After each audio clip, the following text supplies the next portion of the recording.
Welcome to episode 5 of the IIT Madras Alumni Association Fireside Chat. We introduce alumni who are doing interesting things to our alumni audience. And today I'm delighted to have with us Mr. Anuj Gupta, who's a policy expert. I'm Rajiv Srinivasan, class of 78 Electronics, and I'm a member of the IIT MA EC Executive Committee. So we are at a point where everybody has come to the realization that policy is very, very important. Just look at China, right? Their success is principally due to the amount of industrial policy they've been able to put together and, in a very concerted manner, take forward for the last 20 years or so. And even somebody as doctrinaire as the World Bank, which didn't used to support industrial policy, just made a U-turn about 2 or 3 months ago, and now they are far more open to the idea that industrial policy is helpful, which is pretty self-evident if you look around. So the question here is there a mechanism whereby India can emulate that? And also, how can we change the mindset? Because we tend in India to think of the government as more of an obstacle than a collaborator an ally. So I think the point that I would request Anuj to make today is how do you change that mindset and look upon government as a facilitator? That's something that Anuj is an expert at. So without further ado, let me introduce him in terms of his very impressive background. Anuj is the managing director of policy consulting firm Bauer Group Asia. Bauer Group Asia is present in 30 plus countries in the world and helps Fortune 500 companies enter or expand in a country and operate at the intersection of policy and business. Anuj previously was a vice president at Tata Sons and spent a decade in the Indian and Abu Dhabi governments, where he shaped flagship policies across trade and industry, energy, finance, technology, infrastructure, and startups. As Chief of Staff to Commerce and Industry Minister Piyush Goyal, he was instrumental in India's recent economic, trade, and supply chain realignment. He has worked in 10 plus ministries with experience ranging from energy, mining, transportation, industry, trade, and food. Anuj holds an MBA from IIM Bangalore and a BTech ME 2003 from IIT Madras. He's also an alumnus of Mays Business School, Texas A&M University. In his spare time, he enjoys reading more than 100 books a year and exploring ideas at the intersection of policy, innovation, and global development. So it's my great pleasure to welcome Anuj to our podcast today. And take it away, Anuj. Please give the let me also lay out our before Anuj comes on. Let me also lay out the way the format is going to be. Anuj is going to speak for about 5 minutes, giving his opening statement, and then we'll have about 45 minutes of a back and forth between Anuj and me on several questions that come out of his opening statement. And then we'll have about 15, 20 minutes for questions from you guys in the audience. And the way I'd like to request you do this is please go to the bottom of the screen where you'll see a button that says chat. And please type in your questions into that chat window. And a request, kindly turn off your audio at this point. All of you, please turn off the audio so it doesn't interrupt others. And let me repeat, enter your questions into the chat window and we'll handle them at about the 50-minute mark. So without further ado, let me request Anuj to please go ahead and make your opening statement. Welcome and thank you very much for taking the time to join us today, Anuj. No, thank you, Rajiv. It's a delight to be back at IDM Alumni Association, and many thanks to so many people who have taken out this valuable Sunday morning to listen to a very boring man. I would try to keep it as interactive as possible and probably share a lot more about what happened to me and what I did, rather than just talking in abstract, uh, Mhm. theories or principles. Okay. But as Rajiv was saying, uh, a lot of people actually don't think much about the government. They just go about living their life, running their business, and sometimes they would like to never think about it. In fact, when I joined the government of India in 2014, somebody told me it's the largest canvas you can ever paint on, and I was not prepared for the scale. There were 25 crore people in 2014 who did not have electricity. So, for example, sometimes we forget to charge our phone in the night, and the next day we are miserable, right? So we have to look for the power bank. We can't move around so much. We have to tell somebody who calls us that my battery is low. But imagine somebody's life who does not have electricity at all. So no mobile phones, no TV, no internet, no laptop. Forget about AC, no fans, nothing. There were 25 crore people living that life just a decade back. There were 37 crore people below poverty line. These numbers are so large, they actually become irrelatable, but they are a reality. And by virtue of that fact, government is also a major shaper of market structure. It determines which sectors will get focused on, how capital will move, etc., etc. And uh, based on my decade of working with governments, I realized that there are certain basic principles and thought processes which government adopts. In fact, there are principles for political institutions as well as for the government, and it's important to engage with them to understand the kind of opportunities and risks which will arise. Uh, on a personal note, as a libertarian, I would rather have a very minimal government. But the reality is that I always say this, that, for example, central banks are called as lenders of last resort. As many of you work in finance would know this. I always call the government as the actor of last resort. When everything else fails, then the government will step in. And massive widespread poverty is a failure. And let's talk about how government shapes the market, and how what shapes the government. Thanks, Rajiv. Thank you, Anuj, for that uh, sort of, should I say, dramatic example of how, in a few years' time, the government has been able to uplift a large number of people who have electricity, and the number of people under the poverty line has gone down significantly in India.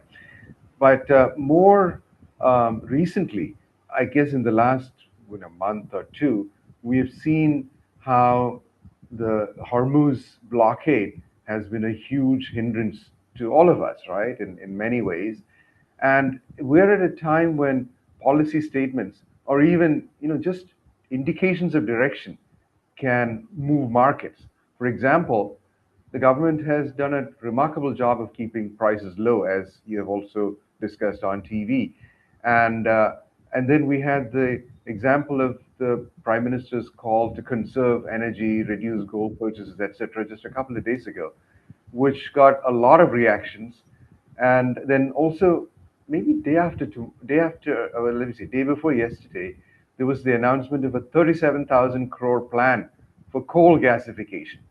Now, this is significant in terms of not just the 37,500, coal gasification alone, but I believe the impact will be 2.5 lakh crores worth of business in many diverse areas, including, for example, urea for fertilizer, which of course is extremely important for the agricultural economy. So we have, the the impact of government decisions are huge. So, as you mentioned a minute ago, government really is a shaper of markets rather than our usual view of government as an obstacle or a regulator. Can you comment on that a little bit more about the market shaping activity that governments are able to have? Uh, Absolutely, Rajiv. In fact, when I went into the government, I also had this opinion that government should be largely irrelevant. Fortunately or unfortunately, if you look at the experience of Asian tigers, so you have Japan, of course, Korea, the core tigers, Korea, Taiwan, the Southeast Asian countries. Uh, the government and the industrial policy, as you mentioned, actually had a very critical role in developing these countries. We always think that industry will figure out what to do, will develop itself, but the real invisible hand is sometimes the government. And I think when people look at, you spoke about multiple announcements by the government and how industry should react to it, how individuals should react to it. I think a lot of it boils down to what I call as trust. You know, Government policy at business will culture price you if people know that you will largely do what you say, then they will start taking you very seriously. So let me give you two examples over here. I think very everybody knows these examples. How seriously will you take President Trump's tweet or Truth Social or whatever you want to call it versus a tweet of Prime Minister Modi? So you have a lot of announcements being made by Trump. I'm not saying that they are not material. So of course, a lot of them are, are shaking the entire world. But when he sometimes say, "Okay, today a civilization will die," then you say, "Okay, you know, I think this tweet may die before the civilization dies." But whereas if for example, yesterday Prime Minister announced that this decade is a decade of conflict and shocks. And it may actually, because of COVID, you had COVID, then you have the Middle Eastern crisis, you have wars after one after another. And if you have that, you can potentially wipe out decades of progress of people who came out of poverty will go back below poverty line. He made that very stark statement. Now, given his background, I would say a lot of people will listen to that very carefully. And the reason for that is because he has a certain track record. He has built a certain trust in terms of doing things which he says largely. Of course, nobody is perfect, and one can give many examples where this did not happen. So we must understand the credibility and how trust operates between government and citizens. And as somebody who sits outside the government, what do you have to do? We of course have do not have to take every policy statement as a fact. You have to look at what are the drivers of that, what are the facts behind it. So, for example, Rajiv, you spoke about fuel prices. If I may just take that example again, I will not speak about the global situation. Everybody knows all the countries are impacted. We import so much crude. 85% of our crude comes from outside India. Everybody knows. But the fact is, the poor still need to live a life of dignity with lower cost of living. So, apart from global factors, what is driving the fuel prices? I know, of course, a lot of people say taxes are the issue. Central government has very high taxes. Why don't they reduce it? I'll give you three facts over here. Number one, which some of us over here may not know. Number one, do you know over the last 4 years, taxes imposed by the central government on petrol and diesel have come down by 65%. I think a lot of people will not be even aware of it. So it was 33 rupees a liter in 22. Now it is 12 rupees a liter. If you look at the state taxes, some states actually charge three times what the central government charges on petrol and diesel. And the result is that you have a huge difference in petrol prices across states, to the extent uh, that in Andaman and Nicobar, petrol cost 85 rupees a liter. In Telangana, it's close to 13 liter or so. So 40% difference. So once you know that, then you can peel the onion and say, okay, let's be proportionate over here. Who are the parties who have to do something about it, whether it is oil marketing companies, state government, central government, and can you hold them accountable and ask them to do what's in their power?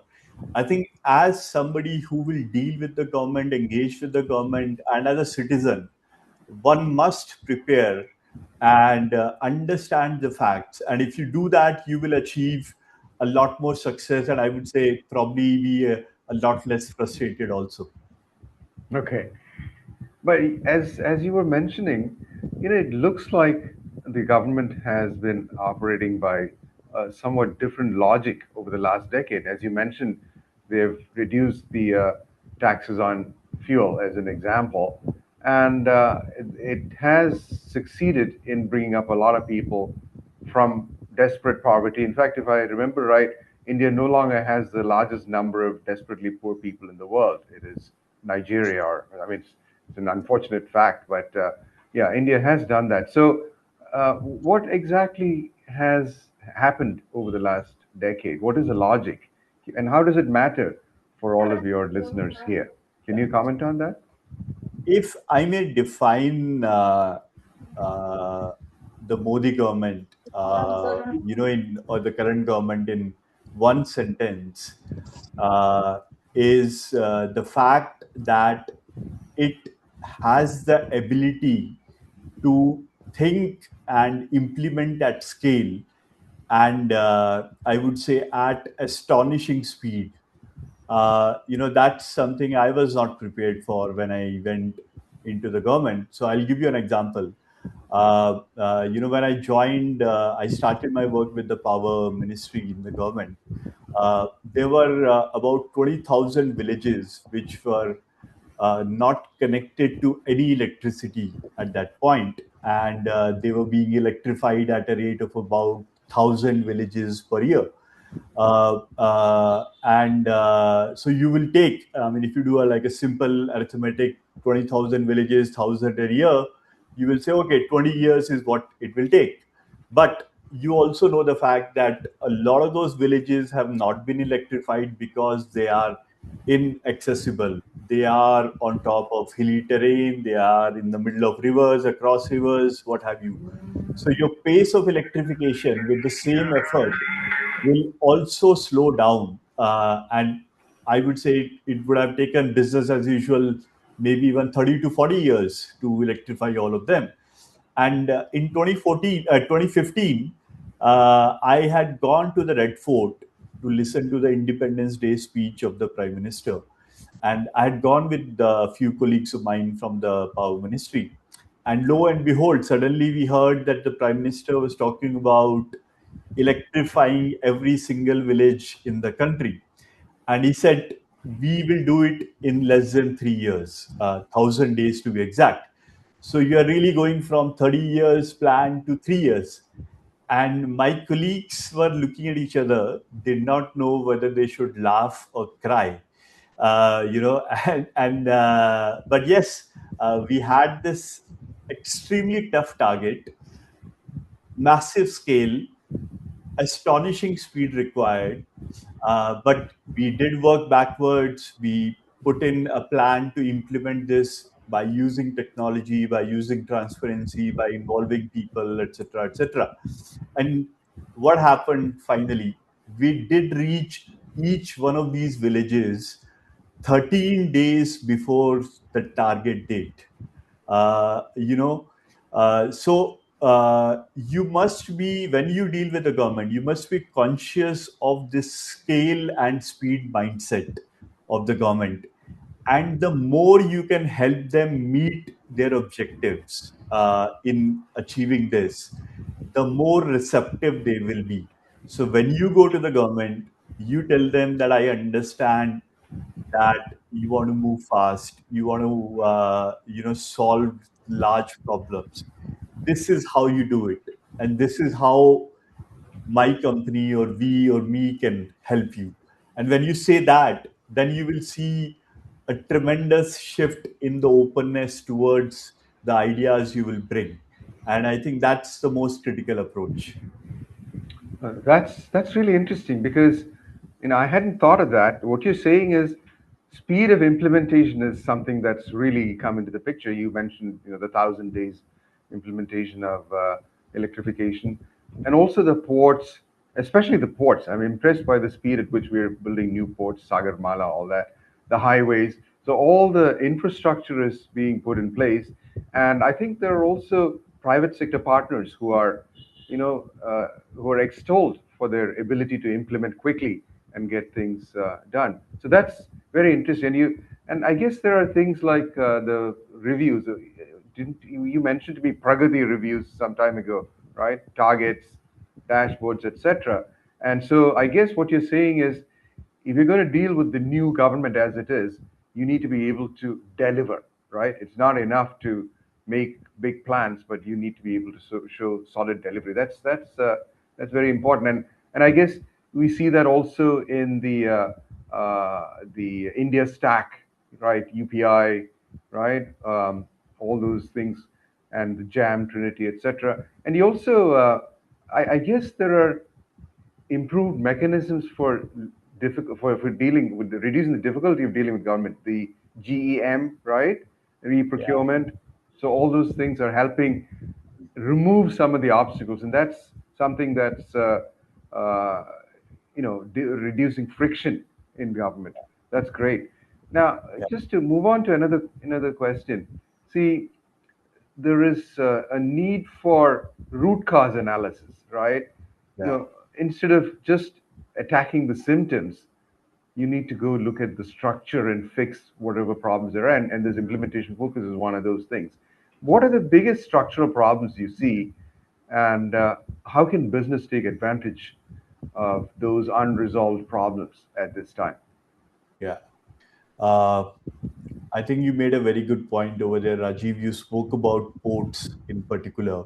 I would like to just add a few data points over there because some of us may not be aware of this.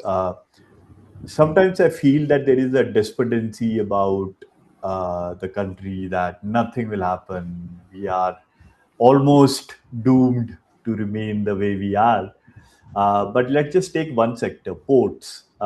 And when we were growing up, we had this image that there'll be a customs officer who will come to the port, he will extract money, the ships will come and the cranes will be so slow, there'll be a union sitting at the port not letting it function. I think a lot of Hindi movies probably also covered that. What is the status of the efficiency of Indian ports today? The Indian ports have a turnaround time of zero point 0.9 days right now. So when a ship comes, how quickly can you unload and let it go back? Uh, what is the turnaround time of Singapore? Singapore is, heralded as one of the most efficient economies in the world, driven by its maritime prowess, its ports. Singapore is actually less efficient than India. India is zero point 0.9 days, Singapore is 1.1 days, US is 1.5 days.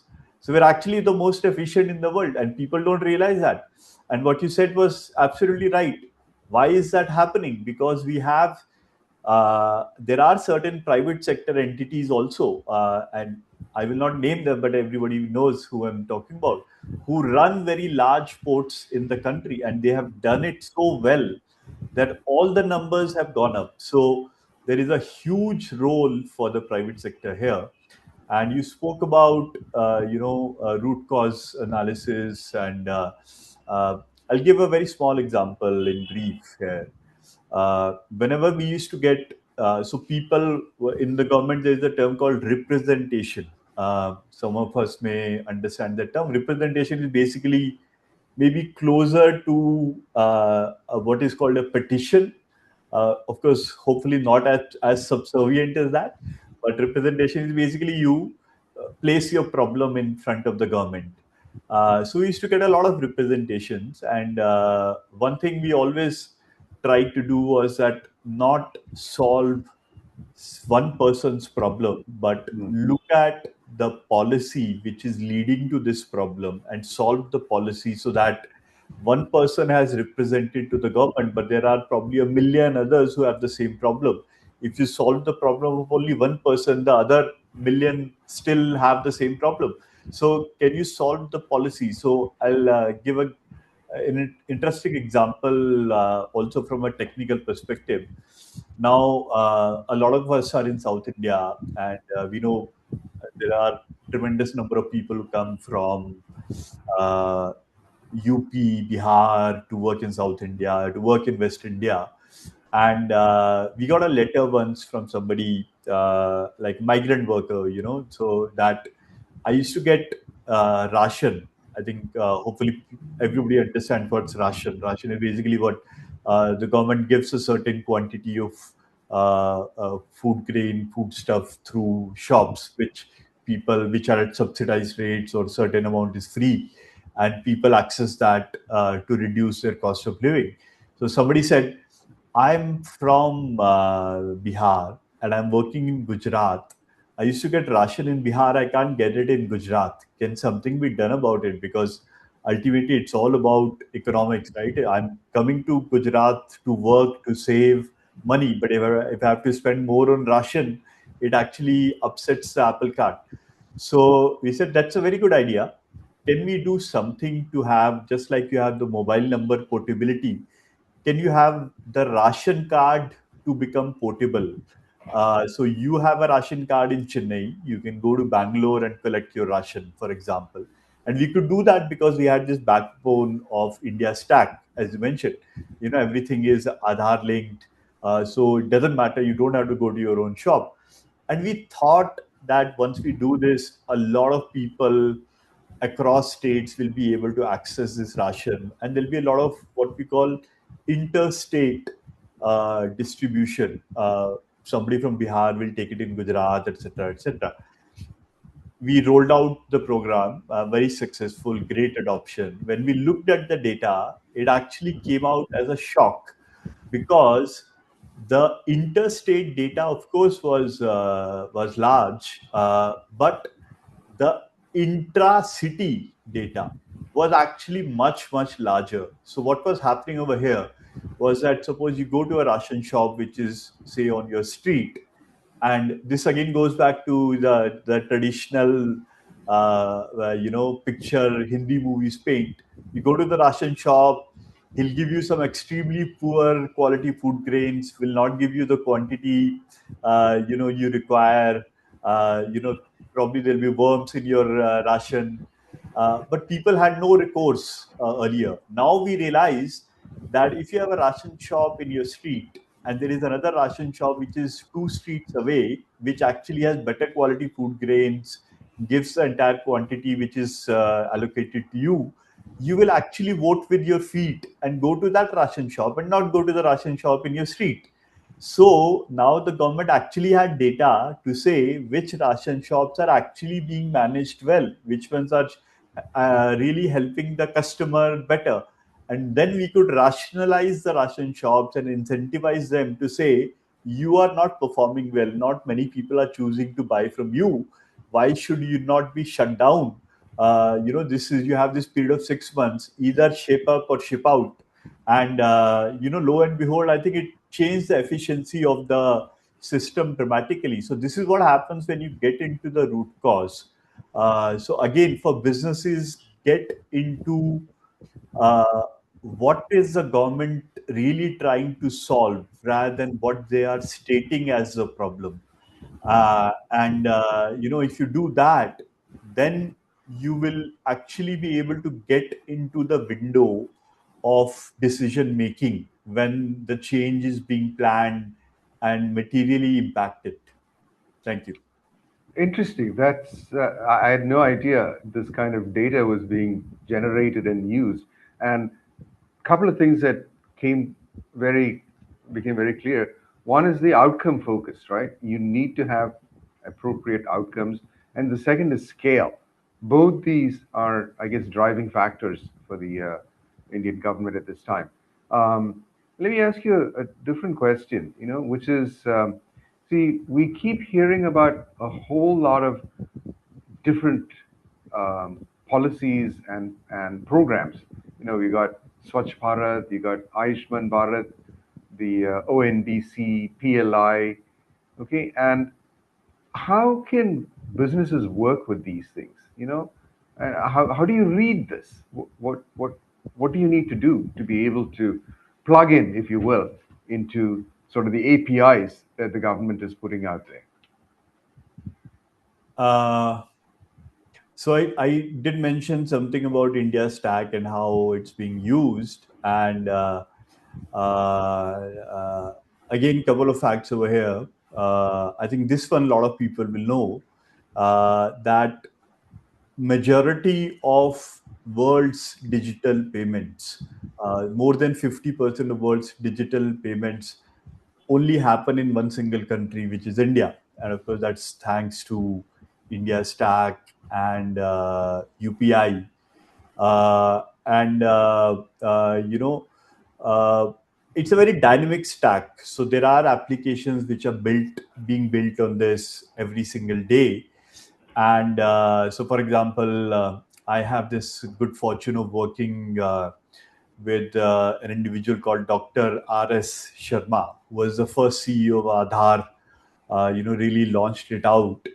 And he's working on something called Energy Stack. That's a program of Government of India, which says that if, say, I'm a professor at IIT Madras and I have solar panels on my roof, and if I have surplus power, and I don't like the price at which the local power company buys back my power, I can actually sell it to somebody sitting in Delhi. So Anuj Gupta sitting in Delhi can buy that power because he also doesn't like the cost at which the local power company is selling him the power.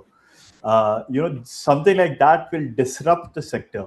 It will change how we think of subsidies, how we consume power, how we look at cross subsidies, cost of power, cost of running industry. That's something which is coming, and it's built on the same India Stack.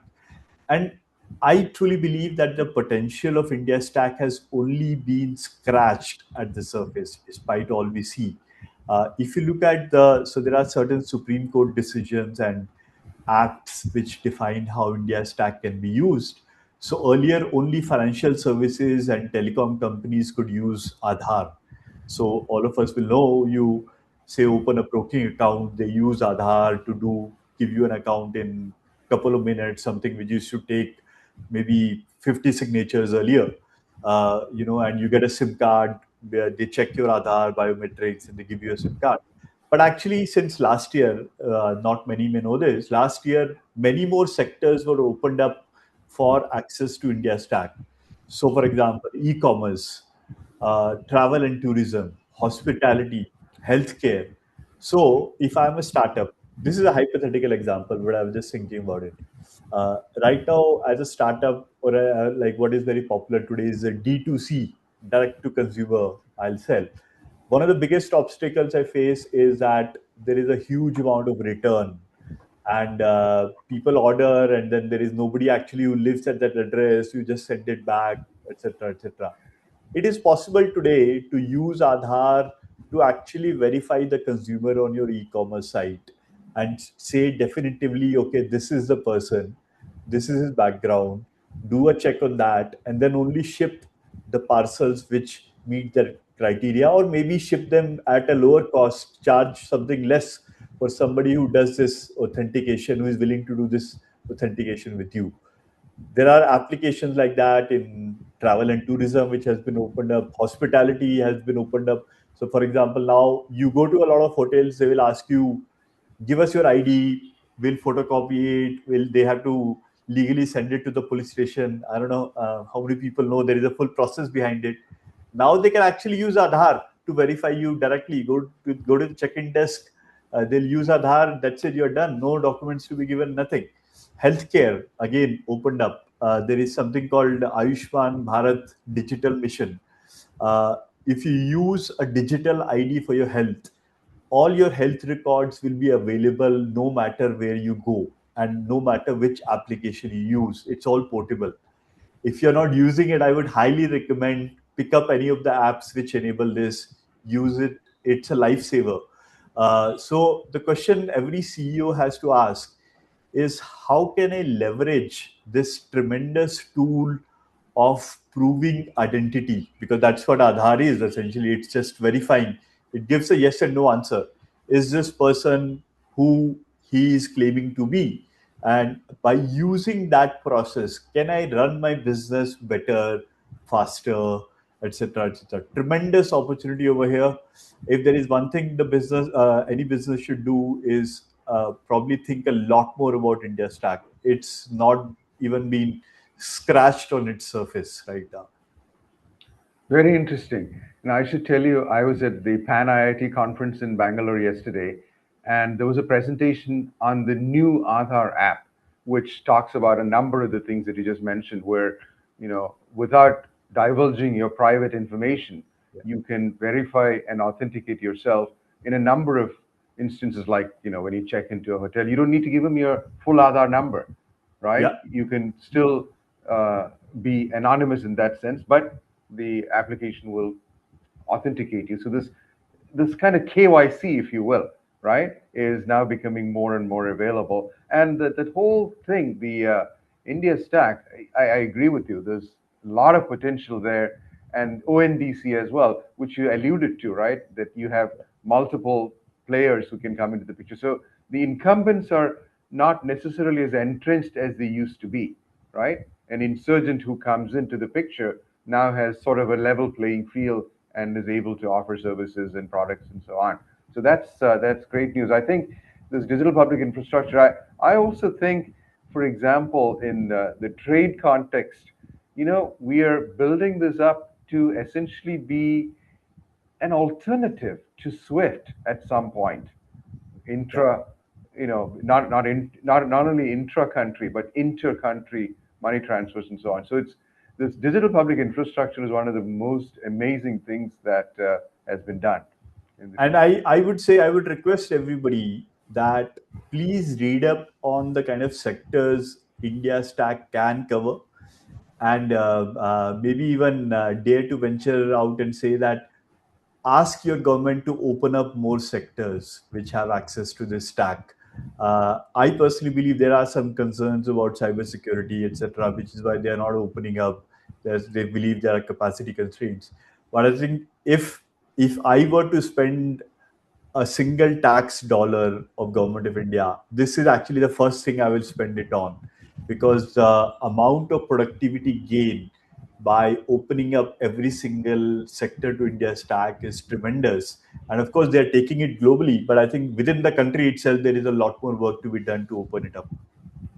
Right, and there are so many things. We generally tend to think mostly about just UPI and maybe DigiLocker, but then you've got ONDC, right, GSTN, and all these are sort of opportunities for the private sector to plug in. And just in passing, I think the government is becoming a lot more open in terms of engagements with the private sector. The space sector is an example, right? Yeah. ISRO has been very good about opening up opportunities to the private sector. So, in passing, let me also mention the private sector in the past has not been uh, as R&D focused or willing to spend capex on long-term projects as many other nations' private sectors have been.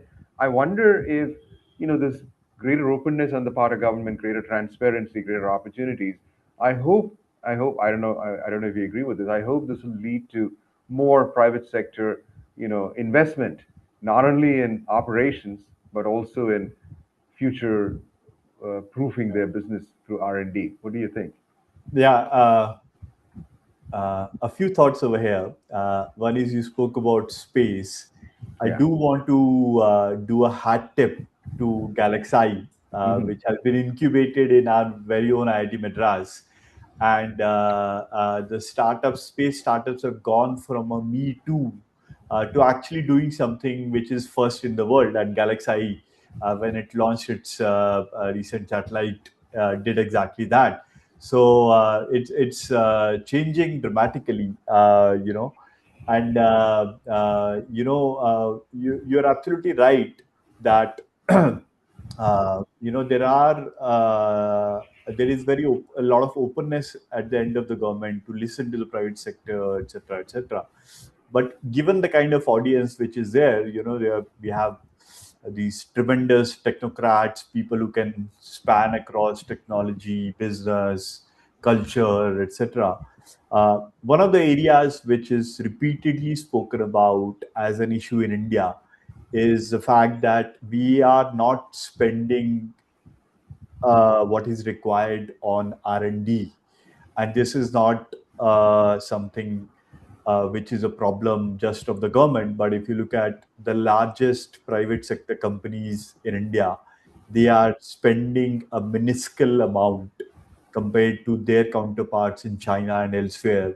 I would say even like less than 10% of what others are spending as percentage of their revenue. So if globally it is 2%, we are spending less than 0.2% over here.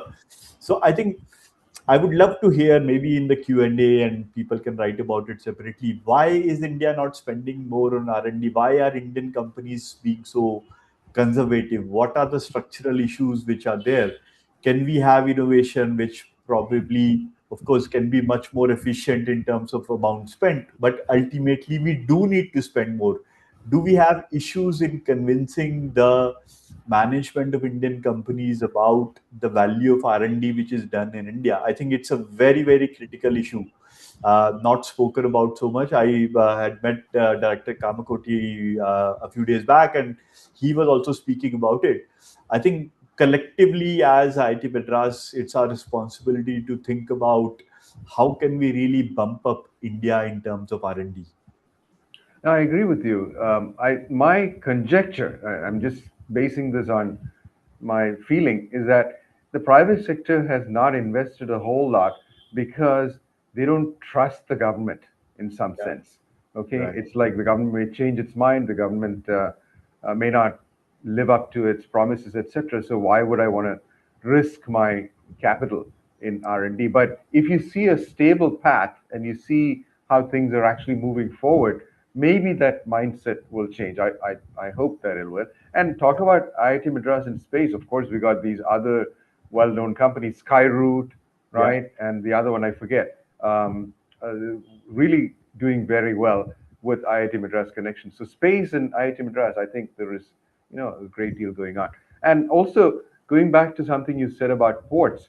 Now I live in Trivandrum, and in our vicinity we have our local port is Vizhinjam, and that's doing fantastically well. In its first year, it is going at 30% above capacity, or installed capacity, and it's I think trade is something that we have not played enough of a role in, and this is something that you and I discussed. Millennia past, India was the center of Indian Ocean trade, and there is no real reason why we can't get there again. And the digital public infrastructure, surprisingly, is going to play a huge part in that. But I also wanted to go back to something you said earlier about states. There is, in a federal nation, of course, there is competition between states and complaints about the center not doing enough. But in the recent past, states have been given more autonomy, and they're competing. Clearly, for example, Andhra Pradesh is competing extremely hard. There was some report yesterday about something moving from Chennai, from Tamil Nadu to Andhra Pradesh, etc. So um, the the issue that we have is that everybody has been center focused, right? Business have been center focused. But is there an opportunity for them to now start looking more closely at the states and competing hard in the states themselves? What is your opinion on that? So you spoke about the fact that states are actually getting a much higher share of the total pool of financial resources available in India. So, for example, the 14th Finance Commission actually bumped up the share of states by almost 30%. So they used to get 32% of the total money which was collected, of total revenue of which was collected. Now they get 42%. So states have a lot of leeway. Also, if you look at a significant number of policies of government of India, they are saying that, okay, we believe this reform should happen, and this is how we believe it should happen, but it is up to the states to take it forward and do more if they want to. So we all know that the historic labor law reform came out last year. And what did it do at the core of it? We have this problem. All of us hire people, and we sometimes are scared of people because they'll be very difficult to let them go when they are not required. And you don't need a permission if you are hiring below 100 people. If you go above that, then you have to go to the government for approval, which is why a lot of our Indian firms are actually below 100 people, or they outsource that hiring. What did the labor law do? They said, okay, we'll change that limit, we'll increase it by 3 times. So it became 300 people. But they did not stop at that. They said it is up to the states to change that limit as they deem fit. So, for example, immediately after that, I don't know how many of you are tracking this, one of the South Indian states had said, we will make the limit as 10,000. So just imagine you are at 100, you go from 100 times 100 with a single reform. So you go from 100 to 10,000. In fact, I was part of a very interesting discussion. Uh, every state is unique. They have different resources. So your Tamil Nadu has this tremendous coastline. Bihar is landlocked, but it has a lot of natural resources, etc. Everybody has to play to its strengths and understand what they can't and can offer. Bihar cannot offer that coastline. The exports and imports, the trade you spoke about, is difficult and costlier in Bihar. But what can Bihar do? Can Bihar come out tomorrow and say, if you hire up to 1 lakh people and you change your workforce, you don't need to get approval from government of India? Just imagine one single thing they say. We have certain, like GCC is a very large sector in India. I know GCC, some of them have 50,000 people. So if Bihar comes and say, you can hire 1 lakh people, I don't care. I have nothing. I don't have jobs for my people. I can't give them social security. But what I do have is a certain policy lever to give more freedom to companies to change and operate as they deem fit. So that option is actually for the first time ever available. And I think you have to hold your local state governments, and then even taking it forward, your municipality is accountable. And the good thing is that that's happening a lot of times, because what Prime Minister Modi has put in as a vision for states is around cooperative and competitive federalism. I've been part of many discussions where, we are talking about some company evaluating a few states on where to put the investment in, massive investment. What literally happens in a lot of these cases now is that the chief minister meets you, he locks up the room, he throws away the key, he says, unless you tell me what you need, I will not let you go. And once you tell me what you need, I will do whatever you need, and you have to commit to invest in the state today. That's a level at which a lot of the states are operating. Tamil Nadu is a shining example, irrespective of political dispensation. Amazing efficiency, amazing productivity. You, of course, have the traditional West Indian state. You have Andhra, which has done wonders. For example, all of us know the data center story. Vizag out of nowhere. Where has it reached? How? It's because of Chandrababu Naidu. So I think the states are where the rubber hits the road, and states is where we have to engage a lot more. Yeah, what you just described sounds very Chinese in the sense that the Chinese governments will do this, right? Go into a room, you at the end of it, you cannot get out until you have signed an agreement which is good for all parties. So Yeah. I think this cooperative or competitive federalism is good for the country because there are states that have been handicapped by things like freight equalization in the past, right? Yeah.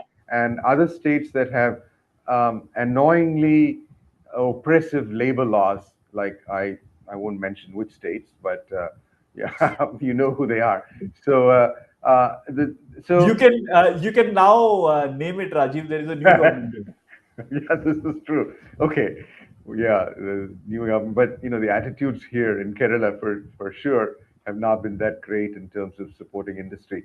But this has got to change. We once we end up, as you mentioned, Bihar and UP and so on. These landlocked states, they are now beginning to accelerate, right? UP in particular. But I think Bihar in the long run is going to be a major winner because it's got a lot of ingredients and goes back historically to, you know, Exactly. to Pataliputra and so on. So I think the regional competition is actually quite healthy. And this is something that we need to continue to encourage, not in a negative way. It should be positive competition rather than, Right. sort of beggar your neighbor kind of competition. But one more thing, something that had slipped my mind. We talked about IIT Madras related space companies. The other one that I forgot is Agnikul, doing Agreeable, very of well, course. and Yeah. Skyroot. So it's I great know that I know somebody who wrote the first check for Skyroot is amazingly wealthy now. So, there are opportunities, obviously, in many of these sectors, and our people are, especially our young people, are coming out. You mentioned Galaxy and so on. So this is great news, and um, I think we're kind of running close to time. So let me ask you a final question, okay? The one that I think many people really would want to know. See, if you knew exactly how a reform oriented government thinks and decides and executes, how would you run your business and how would you run it differently? So that's sort of the, putting it in the, sort of putting yourself in the shoes of the entrepreneur or the businessman. How would you advise them to deal with government today? I would say you would and you should run your business exactly the way which puts in the customer at the center of it. Uh, do not worry about the government. Do not think a lot about the government. You have to just know that there is a government which is out there to back you up and support wealth creation. And I will know that I have the tools available to hold the government accountable, to redress issues. And ideally, I would say, forget about the government, run your business, more than anything else. And on a parting note, also, I think a lot of people understand this very well, that you, of course, then ultimately primarily focus on the human side of things.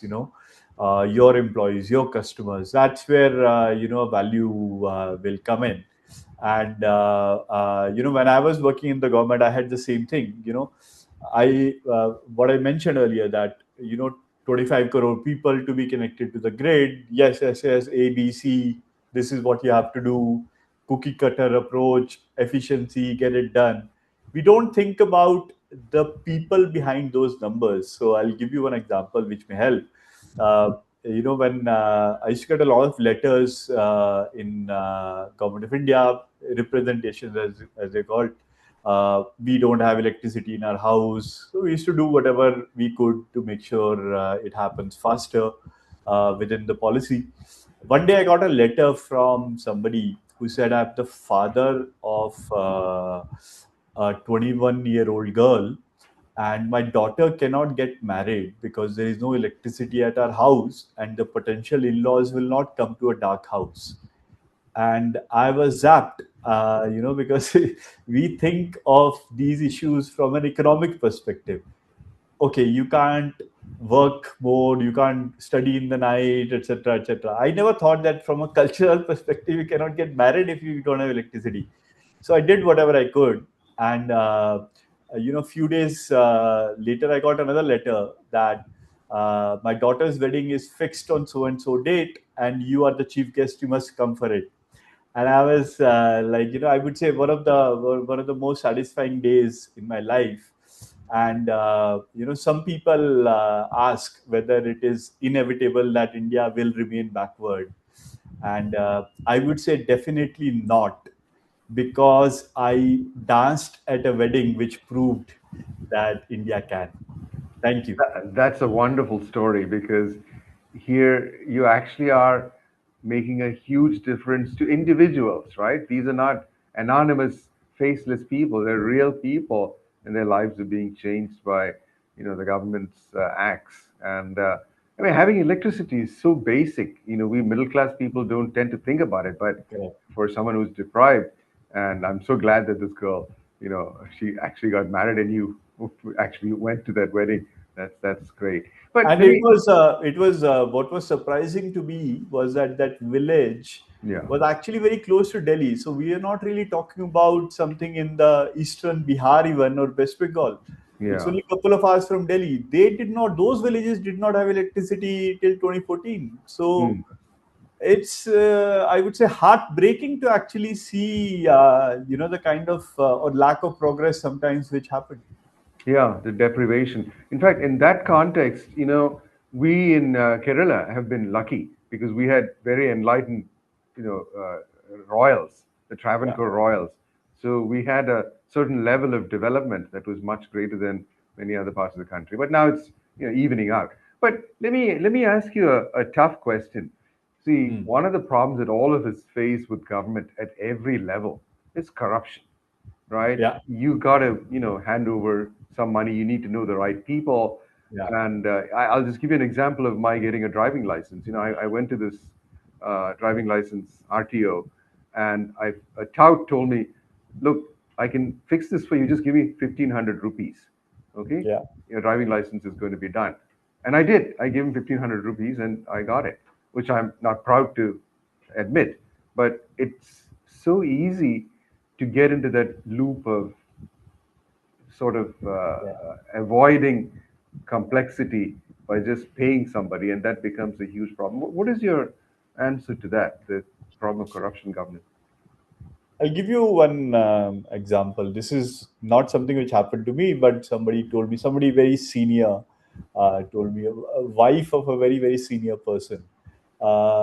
She took an auto once. Her car was broken down and not available, so she had to take an auto in Delhi. She took the auto, and after she got dropped, he asked how much, and the auto driver asked for an exorbitant number.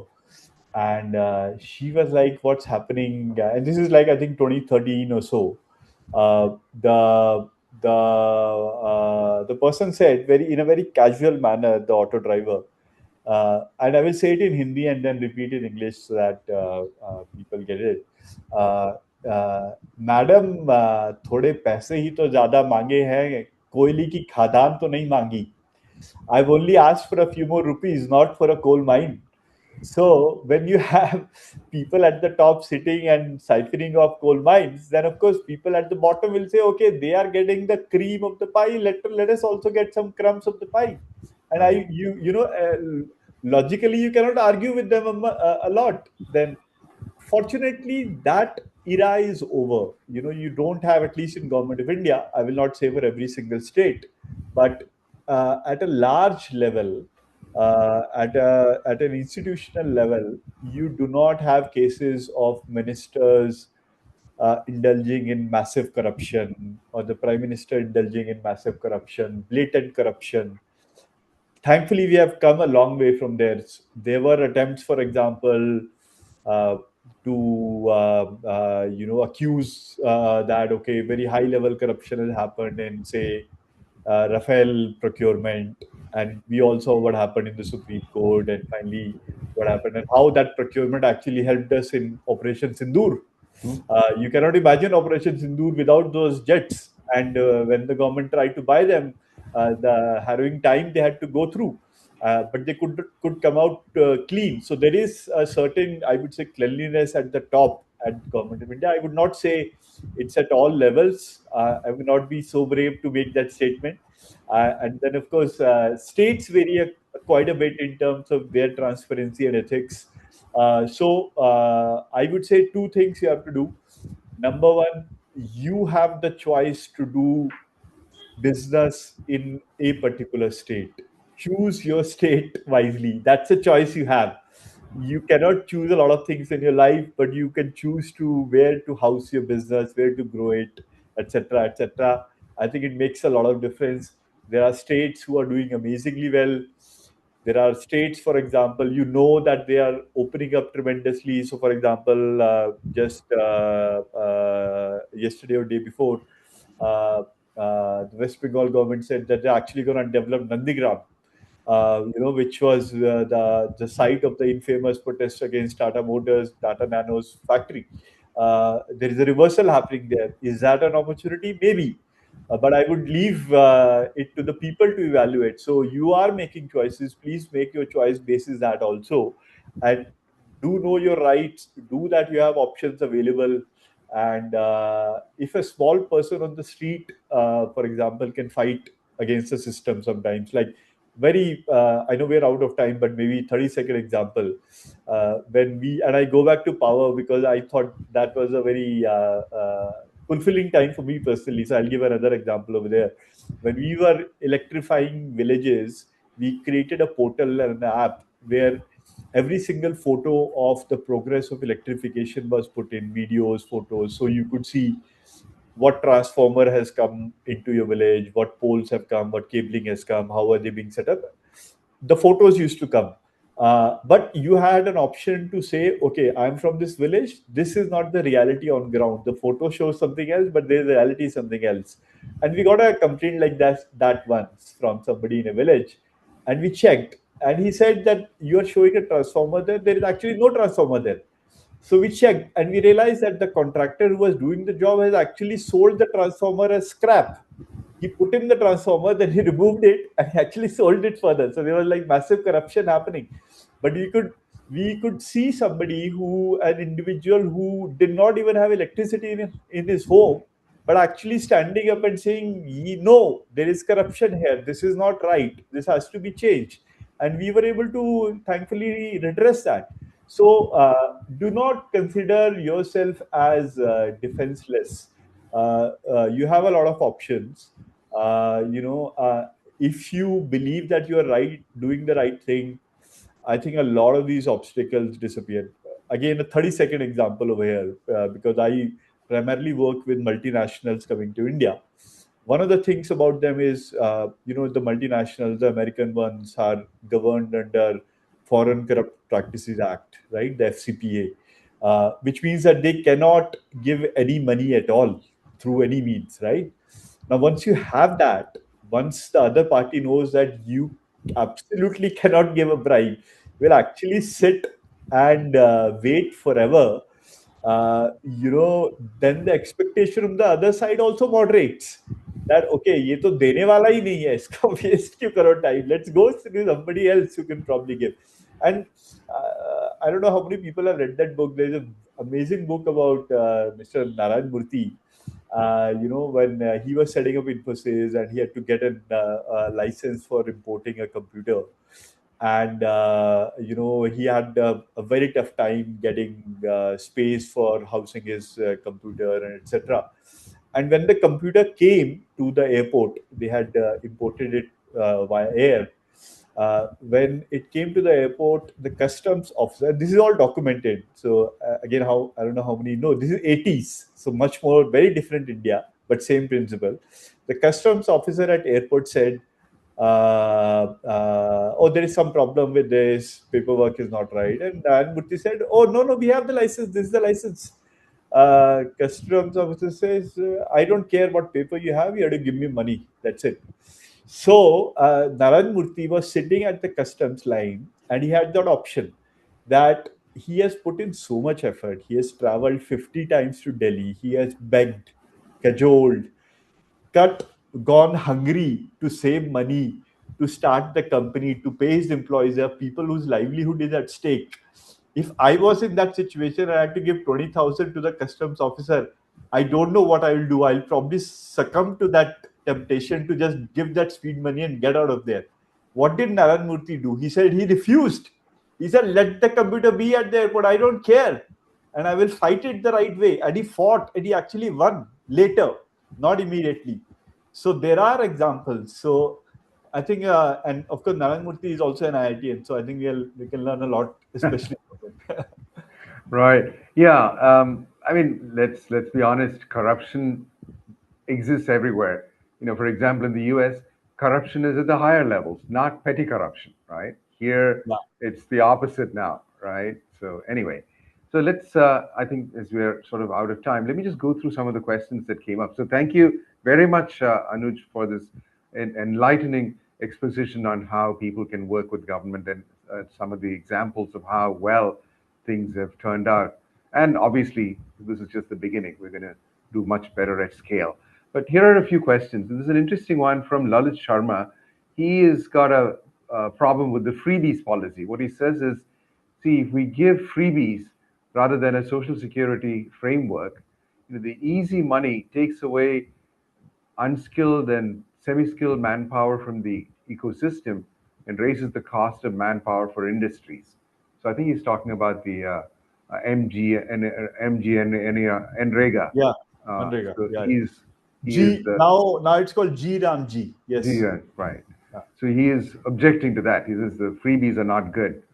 So do you have a comment on that? So 2 points over here. Number one, if you look at GMT, especially the restructuring which happened last year, Manrega has moved from being a program which used to do, for example, fix a road, see it getting washed out the next monsoon, fix it again, pay the people again, do it, go back to zero, do it again, go back to zero. So it was probably, I would say, closer to what Lalit is speaking about in terms of freebie. Although technically it's not a freebie, you are being paid for your labor. A freebie, I would say, would be getting a washing machine in Tamil Can I Nadu. can I Or give a clarity? Can I give a yeah, clarity, Anuj? So this is regarding the Ladli Behan, the Mahila Vikas, the electoral SOPs, which even I TVK think you're government. frozen, Lalit. Uh, No, it's uh, okay. Just go ahead, Lalit, briefly. Yeah. So if you think about all these the Ladli Behens and all those the unemployment 1,500 2,000 rupees. G Ramji, I totally agree with you. It's not a freebie. It's a basically payout against a work 200 days or 180 days minimum. I totally agree on that. But that also takes away the unskilled and skilled labor from the whole ecosystem out, and the minimum wages are increasing to 21 to 25,000 and all those kind of things, which is making SMEs a little bit tougher to get the things. But the real problem is these very 1,500 or 2,000 rupees to the ladies that are being offered in all elections, which make the last mile boys, the Zepto, Zomato manpower more easily available because their households are being taken care of and they are not coming into the mainframe of the structured jobs for the industries. So that is where the gig worker economy is booming more and more because of the freebies, that I'll put it like. Yeah. So I'll get to the point here. I think what you're trying to ask is that should the government be giving these kind of freebies or not? Now I have a specific viewpoint over here. This is my personal view that I always believe that people should be given the choice to determine what they want to do with their life, with their resources, etc., rather than the government deciding how it should be spent. So, what we have seen over the course of last few years of a lot more direct benefit transfer, giving cash to people, letting them figure out do they want to spend that money on education, on health, maybe better makeup, maybe taking a very real example, maybe spending more money on gutka, anything. But who are you to judge what the other person is doing? And I think the other underlying fear which a lot of people have in this entire construct is that will it bankrupt the government? Right? It's all about money. Okay, why are you spending so much money? We have to understand the structure of public finance in India to get this better. We have an act in India called Fiscal Responsibility and Budgetary Management Act.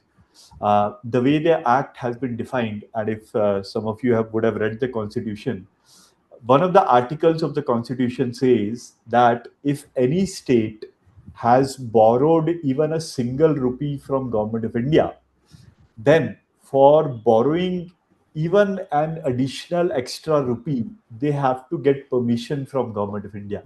So the fathers of the nation very critically thought about how can we retain the federal structure and the fiscal sanity of it, wherein if you take some resources from government of India, then you are almost, I would say, beholden to them, which will ensure that you are able to pay back, etc., etc.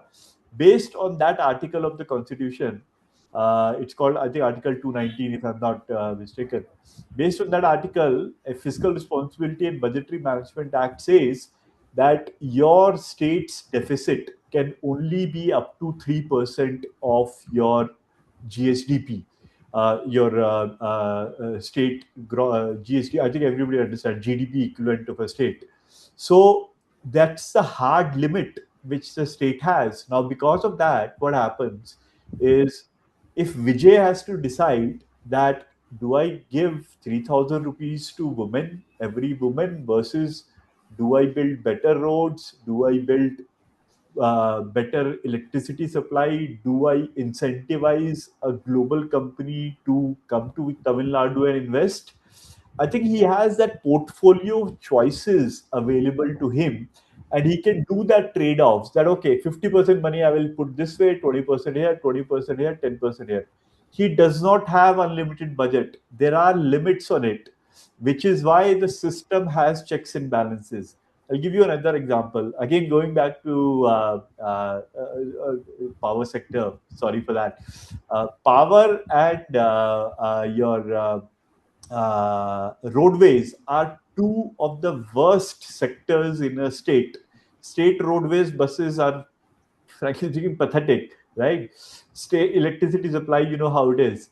Why is it so? Why is conditions so bad in some of these sectors? The reason for that is that these sectors in most of the states are what is called off balance sheet items. So Yes. when the power distribution company loses money, it does not get counted as part of the state budget. So what we as citizens have to demand is that all these off-balance sheet liabilities and items should be counted towards the state budget. State should include everything they promise and actually give that. The problem which comes, and I would say that the more severe problem, like what you see in Punjab, the Aam Aadmi Party promised that they will give certain amount of money to every woman. Nearly 4 years have passed. They have not done that. I think it is unfair to the electorate. If you have promised it, you should do the calculation before you get into power that, okay, I'm promising this is the share of the budget, this is how I'll cut down on something else, which is not efficient. I'll cut down on, say, bureaucrat salary, hiring all those people, I'll cut down on my own travel, whatever you have to do. But if you have made a promise to people, you better live up to it. And I think Indian people are very smart. Whenever they see that people are not living up to that promise, they strike them down pretty fast. Okay, now let's move on. Mohan gives an example of petrol costs that range all the way from 85 in Andamans to 114 in AP as an example of how different states are offering different levels of taxing. And another question here from Gurdeep. He says, in the same context, when crude was around 70 to $80 per barrel, the profits accrue to government. But when crude goes up, losses need to be socialized within months.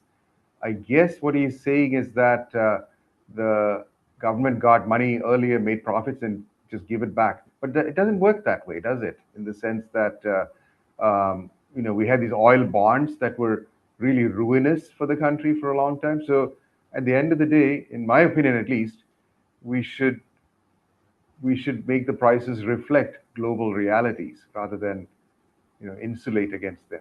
I don't know what you think. I think Mohan wants to say something. He had that point also. Yeah, Mohan. Will he be able to unmute himself? No. So I'll just answer this very simply. I set the number of 37 crore people below poverty line when I started. Uh, Today, 27 crore out of those have come out of poverty line. 10 crore are still there. So it's not that the challenge has disappeared. Did it take tremendous financial resources to get those 27 crore people above the poverty line? Are they the consumers of tomorrow? Will they be the ones which will drive a lot of Indian businesses growth, and I would even say social cohesiveness and unity? Yes. Now, where does that money come from?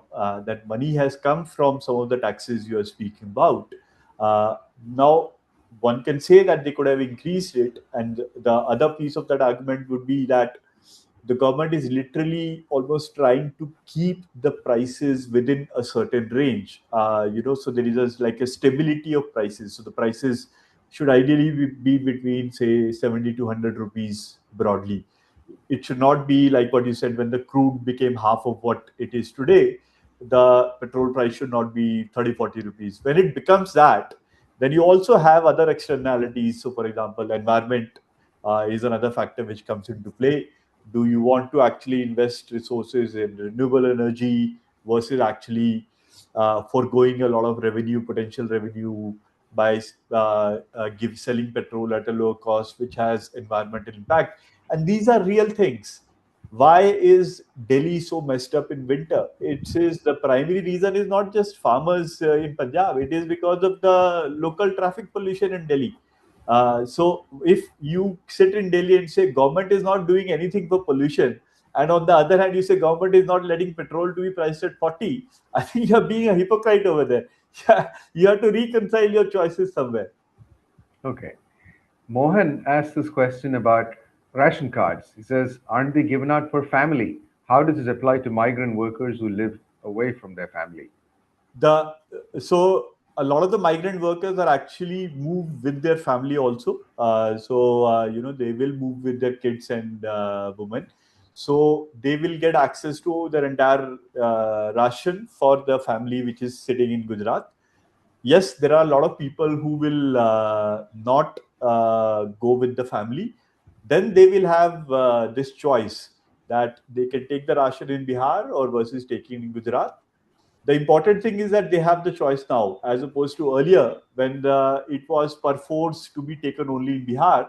What they can also do is take for 1 month in Bihar and 1 month in Gujarat, and store it in Gujarat for a few months, then take it again whenever you are short on that. So it's all about giving people the choice. Let the government not decide, let the people decide. And this is also relevant in terms of the one nation, one vote kind of thing, Yeah, right? right. So okay, right. Mr. Karma Chandran asks, why is the government not forcing corporates to do compulsory spending as a percentage of sales in R&D? Okay, like CSR funding. He says R&D spending is more important at this stage of growth in India rather than maybe CSR, which may not be as relevant. So I think he's saying there should be or there could be a forced limit below which the company must not reduce its R&D spending. Is that realistic? So there are a few things. If you look at historically, there are a few ways government has incentivized R&D spending. So, for example, tax breaks on R&D spending. So essentially your spending becomes that much more cheaper if you are currently spending 1% of your revenue on R&D. Because the tax break, you may end up spending 1.5%. So that's a kind of example you have. Whether they should mandate it or not, I think, is a larger public choice question. I would say three facts to just keep in mind. A, when you force it, will it actually be as effective as a voluntary R&D, or will it become a bit like the forced CSR spending, which in many cases is actually almost like a sham? right? When you're forcing people to do CSR, then they figure out very creative ways to do something which is related to their own business or otherwise. So you ask me personally, I'm not in favor of state getting its dirty fingers and hands into everything in our lives. I think they already have a lot of that. I would be very happy to have less of the government and less of the government deciding. If government is so benevolent, I think they should fix their own house in order first. They should fix their own R&D. That's what they should really focus on. And of course, they are doing a few things on, for example, there is a research development and innovation fund, a 1 lakh crore fund they are starting, which will create a multiplier effect for private investment. I think that's a good step. But the fact of the matter is, look at our R&D institutions, CSIR, and what have you. What kind of innovations have come out of it? Have they been in line with the amount of effort which has gone into it? Probably not. So before the government preaches to the private sector that you should do R&D, I would turn around and say, do what you preach first. Okay. I think we'll take just one more question. I'm sorry, there are a few more in the pipeline, but I don't have time for that. MD Menon says, population. Government should subtly encourage population to reduce to sustainable levels, say 90 crores, keeping in mind the technology, environment, robotics, etc., conservation, environment. So he says, should the government force people to not have children or reduce the number of children that they have? So I have a different point of view. The counter argument to that, also a policy question, is you're saying, should the government force people to not have kids? I would say, should the government force people to have more kids? Okay. We are actually probably moving away from one problem to another. Just yesterday, you may have seen Andhra Pradesh has, for example, rolled out incentives for people to have third and fourth kids. It's also a very political question where the birth rates in North are very different from South India, resulting in changes in demographics and the voting capacity, etc., etc. I think China's example is very instructive. China will be the average age in China will be higher than US in less than a decade. It'll be higher than UK a few years after that. So China has become a very old country very fast because of the one-child policy. I think India probably dogged a bullet over there, despite all the heroic efforts of Sanjay Gandhi.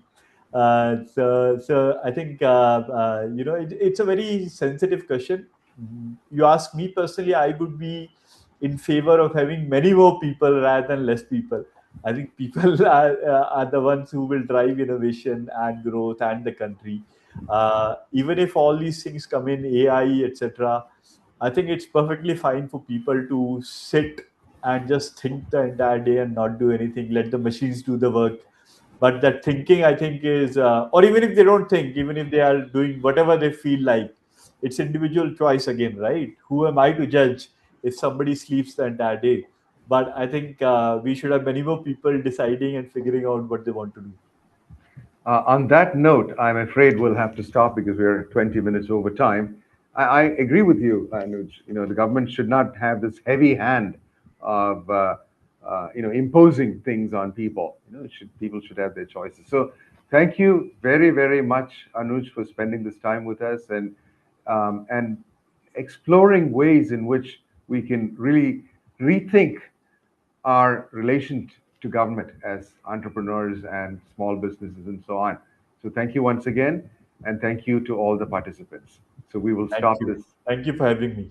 Sure, we'll stop this podcast now. Thank you, Maha, for managing it. Bye Thank you, bye. everyone. Bye. Bye.